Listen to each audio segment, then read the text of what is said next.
Hi. Hello again. We're at Acts chapter 21, verse 33, and this is the Roman response to the riot that has broken out in the temple because of rumors that are flying about Paul opposing both the temple, the law of Moses, and even what we would today call anti-Semitism, that he's speaking against our people. These Jews are saying to attack Paul, even while he's worshiping in the temple. So we'll start at verse 33 and work our way through 22:3. Then the military commander came near and took hold of him, and gave command for him to be bound with 2 chains. And he proceeded to inquire who he might be and what he had done. But some in the crowd began shouting out one thing, and others another. So being unable himself to learn anything certain because of the tumult, he commanded him to be brought to the soldiers' quarters. But when he got upon the stairs, the situation became such that he was being carried along by the soldiers because of the violence of the crowd. For the multitude of the people kept following, crying out, "Take him away!" And as he was about to be led into the soldiers' quarters, Paul said to the military commander, "Am I allowed to say something to you?" He said, "Can you speak Greek? Are you not really the Egyptian who before these days stirred up a sedition and led the 4,000 dagger men out into the wilderness?" Then Paul said, "I am in fact a Jew of Tarsus, in Cilicia, a citizen of no obscure city. So I beg you, permit me to speak to the people." After he gave permission, Paul, standing on the stairs, motioned with his hand to the people. When a great silence fell, he addressed them in the Hebrew language, saying, "Men, brothers, and fathers, hear my defense to you now." Well, when they heard he was addressing them in the Hebrew language, they kept all the more silent. And he said, "I am a Jew, born in Tarsus of Cilicia, but educated in this city at the feet of Gamaliel, instructed according to the strictness of the ancestral law, being zealous for God, just as all of you are to this day." Well, there's lots of surprises in this passage. We started out saying back about 2 segments ago that this is a surprise for Christians and Jehovah's Witnesses, that Paul goes up there first for the Jewish festival, and then when he gets there, he's advised by the strong urging of James and the other elders to do something that would seem to many of us to be compromised, to perform an offering according to Jewish ceremonial law. That's a surprise enough. But then the surprise is while he's in the temple, the riot breaks out anyway, and then the Romans get in the way of a murderous plot to get rid of Paul, who is, after all, there for the right reason. He wants to make peace with his fellow Jews. He's probably heard the rumors himself about himself and wants to go up there for the very reason of defeating those rumors. And then the next surprise is that God uses the Roman justice to get in the way of the Jewish injustice, because they're not obeying the law in what they're doing here. They're not using the principle of the law itself, which is that you must have eyewitness testimony of the things you're claiming and accusing others of. That's the Roman concern. If you look in verses 33 and 34, the contrast is between what you see the tribune doing. Most modern translations use the word tribune, not military commander.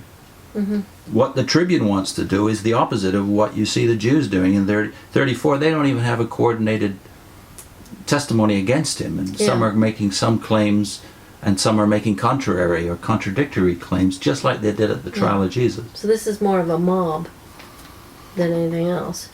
So is there any justice in the Jewish accusations? Well, there's no unanimity as to exactly what the consensus is about what Paul is guilty of. It says in 34b, so being unable himself to learn anything for certain because of the disturbance, he commanded him to be brought to the soldiers' quarters, that is to the citadel that's on the wing of the temple, for a personal interview. Mm-hmm. But then the surprise for him is the rumors that got to him, probably through some Jews, but also through his Roman sources, are false as well. Yeah. Yeah. He thinks that Paul is perhaps this Egyptian troublemaker. Seditionist, or as we would call him, terrorist. Mm-hmm. Some Bibles, the ESV for instance, calls him, or it says that he says to him, "Are you not the Egyptian who recently stirred up a revolt and led 4,000 men of the assassins," capital A, assassins, which is apparently a party of zealous Jews who are fanatically devoted to bringing down Rome. Mm-hmm. So he's got false information too. Mm-hmm. And Paul, in correcting him, instead of accusing him full frontal of ignorance, says, "No, I in fact am a Jew." And there's the barb attached to that. "I'm a Jew from Tarsus in Cilicia." And if in the modern world that would be the equivalent of saying, "No, I am a Jew educated at Cambridge or Oxford." Mm-hmm. He's kind of, I think he's kind of insulting him and correcting him at the same time, without, I guess the Roman commander would not feel insulted. He's just being corrected. But it is in effect a barbed response, which is to say, you're completely misinformed.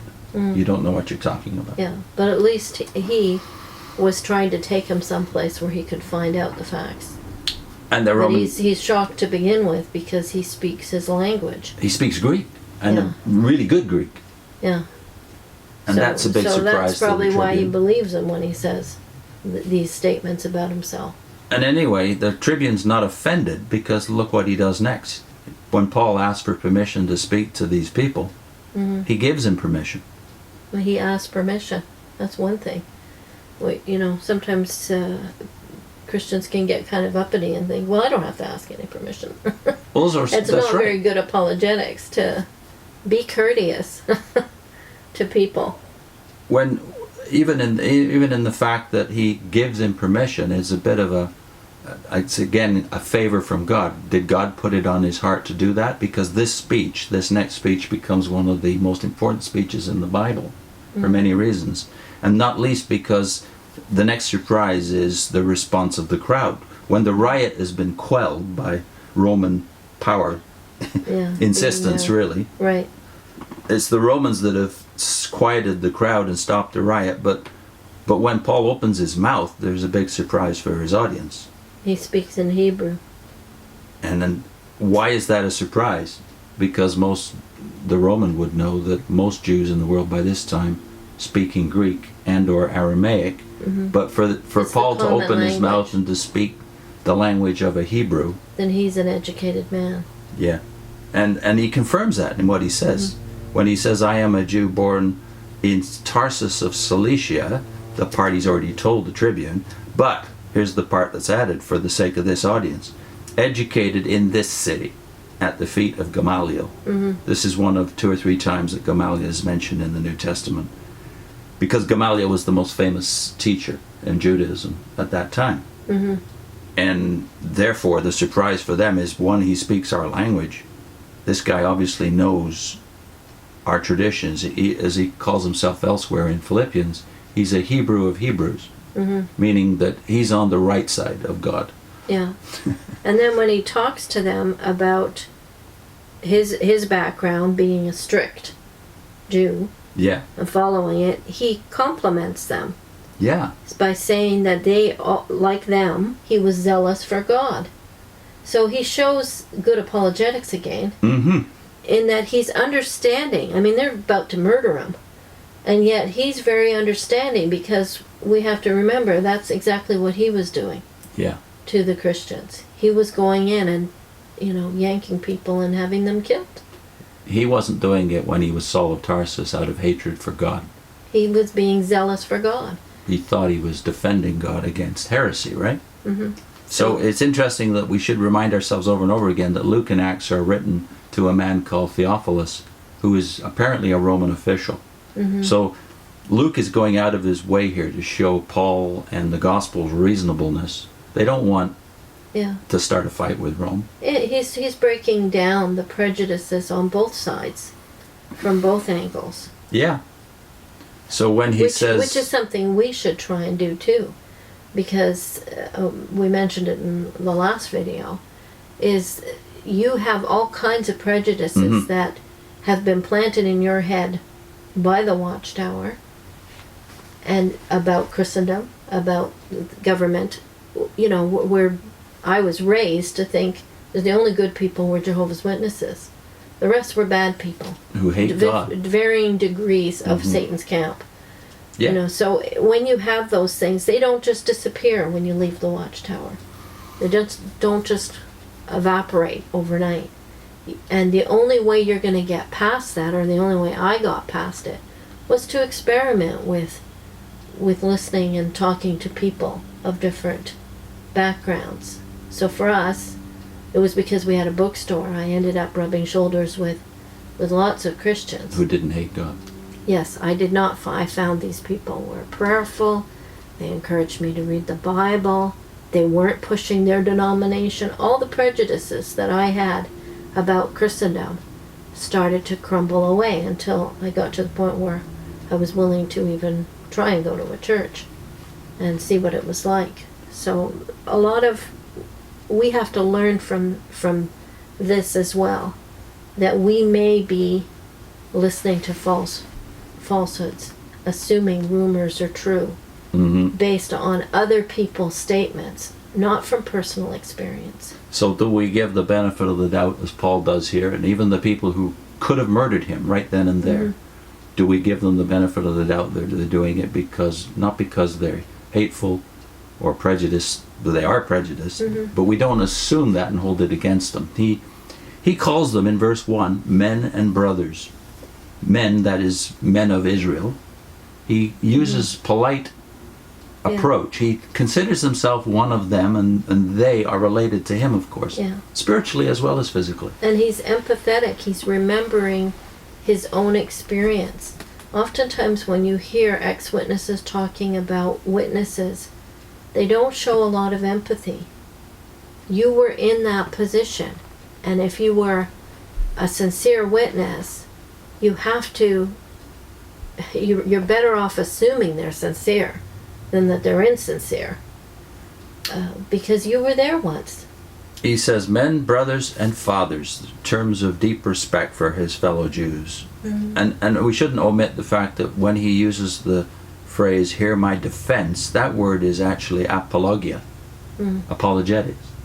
It's one of the few times that word itself is used in the New Testament. So his manner of apologetics, it's not just what he knows, the truths he knows, that make him a good apologist. It's his manner of approach and his way of buffering the truth with empathy, as you said before. Yeah, so that's where, I think God brings things to you at appropriate times. So for us, when we first started going to a church regularly, we had a good minister, Victor Shepherd, and that thing that he said about most of the misunderstandings that exist is because we're not really informed. We're not listening to other people. We're not really trying to hear what they have to say.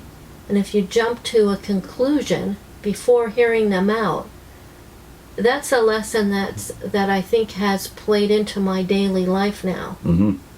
I'm not perfect at it, but I try and stop when somebody says something that turns me off or seems like the wrong thing. I have to stop myself from just jumping to the wrong conclusion and say, can you repeat to me exactly what you mean? Because it could be that I'm just misunderstanding their way of presenting it. Better to listen to the person and try and understand why they hold the conviction they have. Well, that's exactly why Paul was the right man to be the apostle to the Gentiles. He knew the Jewish mind, and he knew the Gentile mind well enough to build a bridge between the Jewish mind, the Old Testament, and that world, whereas the Gentile apostles, that is the 12, I'm sorry, did I say Gentile apostles? No, Galilean apostles is what we should say. The Galilean apostles couldn't do what Paul does here. No. And then the rest No, of it the didn't book have back. the same history or background. The same skill set. Mhm. But now that we've established through the last several videos the fact that the apostles as well as the Jews went on practicing the Jewish religion right up to the destruction of Jerusalem. So we've established that the wrong question is how to identify the true religion. The religion of the Old Testament, practiced here by all the Jews, including the apostles, is the right religion. Is true. If that's the true religion, then what's the question we should be asking if we're Jehovah's Witnesses or ex-Jehovah's Witnesses? Mhm. And that is dealt with in the next segment, where we go to the Gospel of Matthew to find out the question that Jesus asked the apostles, which should be the major question that we all ask ourselves Right. and each other. Matthew 16, in the next segment.